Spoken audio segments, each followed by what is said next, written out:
अवधूत चिंतन श्री गुरुदेव दत्त श्री स्वामी समर्थ. जय जय स्वामी समर्थ. नमस्कार स्वामी भक्तांनो, तुमच्या सर्वांचं स्वागत आहे नवीन एका व्हिडिओमध्ये. आजचा दिवस तुम्हाला आनंदाचा, आरोग्यदायी जाओ हीच मी स्वामीचरणी प्रार्थना करते आणि आजच्या आपल्या स्वामी संदेशाला सुरुवात करते. स्वामी भक्तांनो, एक गोष्ट सांगा, तुम्ही कधी स्वामी चरित्र सारामृत वाचायला बसलात का? आणि मनात अनेक विचार आलेत की मी हे बरोबर करते का, मी बरोबर वाचते का, माझे नियम तर चुकत नाही ना, अशा बऱ्याच विचार आपल्या मनामध्ये येत असतात. आणि माझी इच्छा खरंच पूर्ण होते का? जर हा प्रश्न तुमच्या मनात आला असेल तर आजचा हा व्हिडिओ तुमच्यासाठी आहे. कारण आज मी तुम्हाला अगदी साध्या सोप्या भाषेमध्ये पटेल असं सांगणार आहे.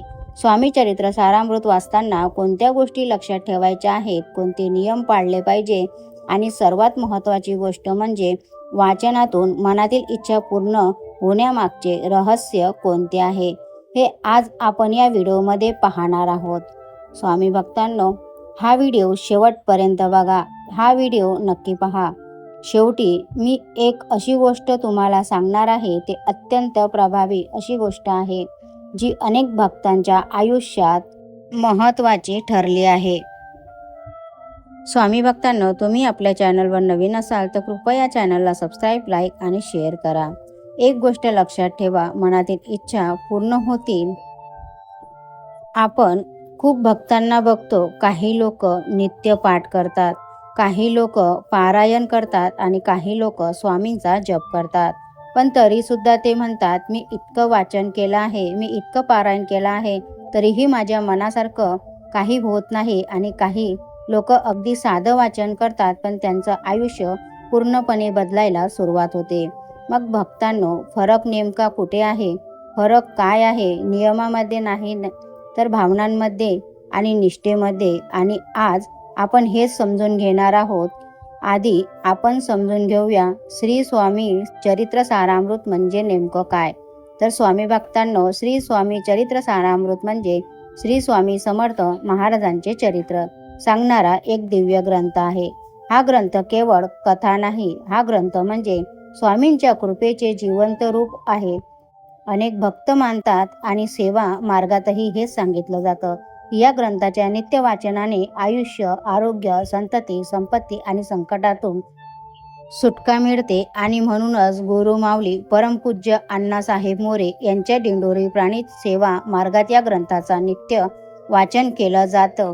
कारण स्वामी समर्थ हे केवळ देव नाही, ते आपले आई वडील आहेत, ते आपले गुरु आहेत आणि तेच आपले रक्षक आहेत. आणि जेव्हा आपण त्यांच्या चरित्राचे वाचन करतो तेव्हा आपल्या मनातल्या काही नकारात्मक गोष्टी दूर होतात, मनातला अंधार हळूहळू कमी होतो आणि आयुष्यात प्रकाश यायला लागतो. आता आपण येऊया मुख्य मुद्द्यावर. स्वामी चरित्र सारामृत वाचताना कोणते नियम पाळले पाहिजेत आणि हे नियम मी तुम्हाला खूपच सोप्या भाषेत सांगते, जेणेकरून तुम्ही लगेच आजपासून सुरू करू शकता.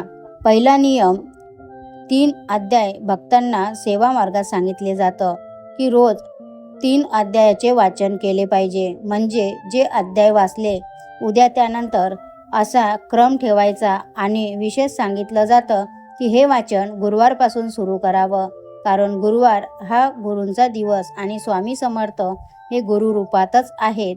आणि भक्तांनो, वाचन सुरू करताना एक छोटासा संकल्प घ्या. संकल्प खूप मोठा नसावा, असं नाही, फक्त मनात इतका बोला, स्वामी, मी हे वाचन श्रद्धेने सुरू करते आहे, माझ्यावर कृपा करा, माझं मन शुद्ध करा आणि मला योग्य मार्ग दाखवा. एवढाच संकल्प पुरेसा आहे. दुसरा नियम म्हणजे 11 माळी जप. वाचनापूर्वी किंवा वाचनानंतर श्री स्वामी समर्थ या मंत्राची 11 माळी जप करायचा आहे. आता काही लोकांना 11 माळ म्हणजे खूप वेळ लागतो, पण हे लक्षात ठेवा, आपण रोज मोबाईलवर किती वेळ वाया घालवतो, आपण रोज अनावश्यक गोष्टीवर किती वेळ घालवतो. जर आपण स्वामींसाठी थोडा वेळ दिला तर स्वामी आपल्यासाठी आयुष्यभर वेळ देतात. आणि श्री स्वामी समर्थ हा मंत्र फार शक्तिमान आहे. हा मंत्र रोज म्हणालात तुम्ही तर आपल्या मनाला आधार देतो, आपल्या मनातील भीती दूर करते आणि आपल्या घरात सकारात्मकता वाढते. तिसरा नियम म्हणजे अहंकार. स्वामी भक्तांनो, अहंकार विसरा. नियम खूप महत्त्वाचा आहे, कारण अनेकदा वाचन करतो पण मनात एक भाव येतो, मी रोज वाचते, मी जप करते, मी किती चांगली भक्त आहे. आणि भक्तांनो, इथेच तर आपण चुकतो. स्वामींना अहंकार अजिबात आवडत नाही. स्वामींना हवी असते ती नम्रता आणि पूर्ण समर्पण. म्हणून वाचताना मनात हे ठेवा, स्वामी मी काहीच नाही, तुम्ही सर्व काही आहात. स्वामी, माझं आयुष्य तुमच्या चरणी आहे. आणि जेव्हा हा भाव मनामध्ये येतो तेव्हा भक्तांचे संकट स्वतःहून कमी व्हायला लागतात. चौथा नियम म्हणजे शुद्धता पाळा. स्वच्छ कपडे घालून, आंघोळ वगैरे करून स्वच्छ कपडे घालून स्वामींचा फोटो किंवा मूर्ती आपल्या समोर ठेवा आणि मग वाचनाला सुरुवात करा. पण शुद्धता म्हणजे केवळ बाहेरची नाही, शुद्धता म्हणजे मनाचीही आहे. आणि जेव्हा आपण स्वच्छ होऊन शांतपणे बसून वाचन करतो तेव्हा त्या शब्दाचा परिणाम मनावर जास्त होतो. आणि विशेषतः म्हणजे रात्री झोपण्यापूर्वी वाचन केले तर मन शांत होते, झोप चांगली लागते आणि घरात कलह कमी होतो. स्वामी भक्तांनो, आता आपण समजून घेऊया आपल्या मनातील इच्छा पूर्ण होण्याचे रहस्य.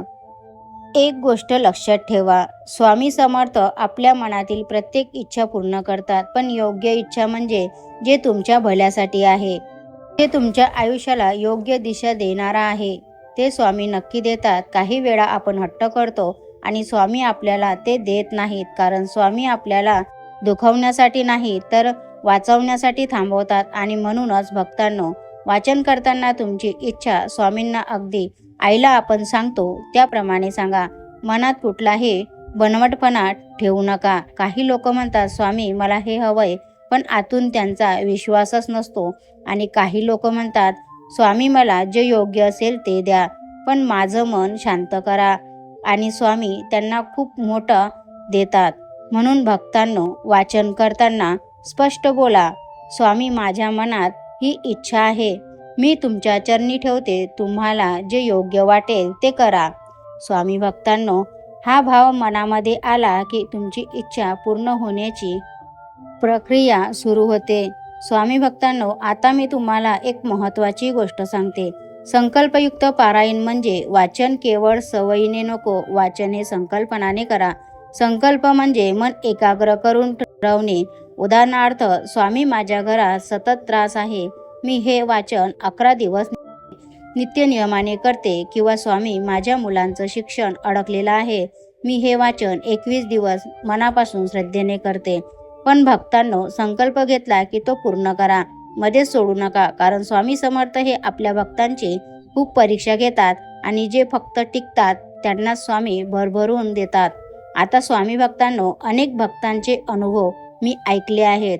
काही भक्त म्हणतात, वाचन सुरू केलं आणि घरातली भांडणं कमी झालीत. काही भक्त म्हणतात, माझी नोकरी गेली होती, ती वाचन सुरू केलं आणि नवीन नोकरी लागली.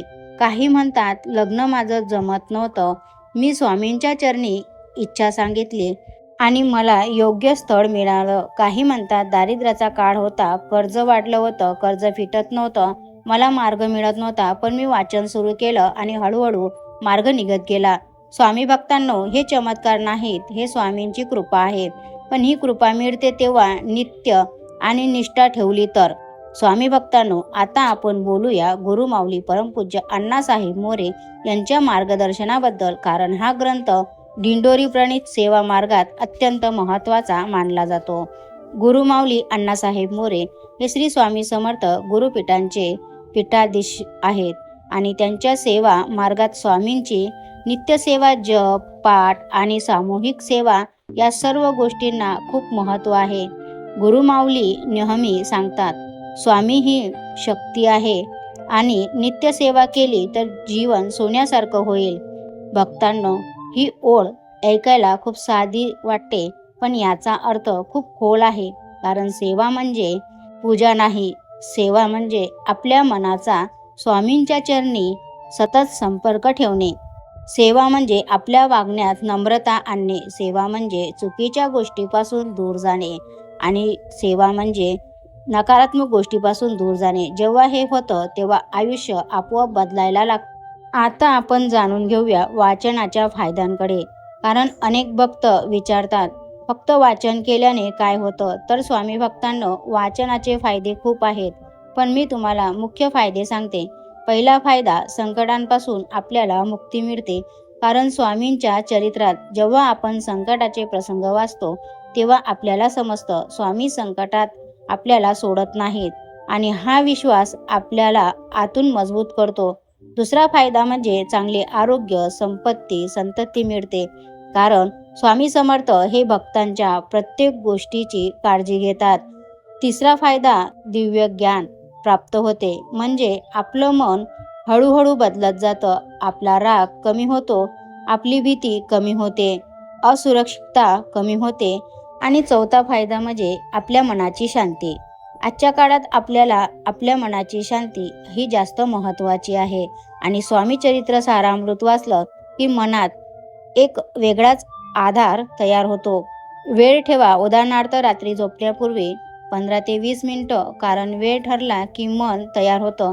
दुसरी टीप, वाचन करताना मोबाईल बाजूला ठेवा. कारण मध्येच नोटिफिकेशन आलं तर मन तुटतं. तिसरी टीप म्हणजे सुरू करताना छोटा दिवा लावा, धूप लावा आणि 1 मिनिटे डोळे बंद करून स्वामींचे नाव घ्या. यामुळे वातावरण पवित्र होतं. वाचन झाल्यानंतर 2 मिनिटं शांत बसा. लगेच उठून कामाला जाऊ नका, कामात मन लावू नका. कारण त्या शब्दांचा परिणाम मनावर बसायला वेळ लागतो. वाचनाच्या दरम्यान जर मन विचलित झालं तर घाबरू नका. मन भटकतच असतं, पण पुन्हा स्वामींच्या नावाकडे, स्वामींच्या नामस्मरणात या. आता मी तुम्हाला महत्त्वाची गोष्ट सांगते. वाचन आपण करत असताना ही एक गोष्ट नेहमी लक्षात ठेवा. कृतज्ञता बाळगा. म्हणजेच तुमचं आयुष्य कितीही कठीण असलं तरीही स्वामींना दररोज एकदा म्हणा, स्वामी दिला आहे त्यासाठी धन्यवाद. आणि तुम्हाला विश्वास बसणार नाही, पण जेव्हा तुम्ही कृतज्ञता येते तेव्हा स्वामींची कृपा वेगाने सुरू होते.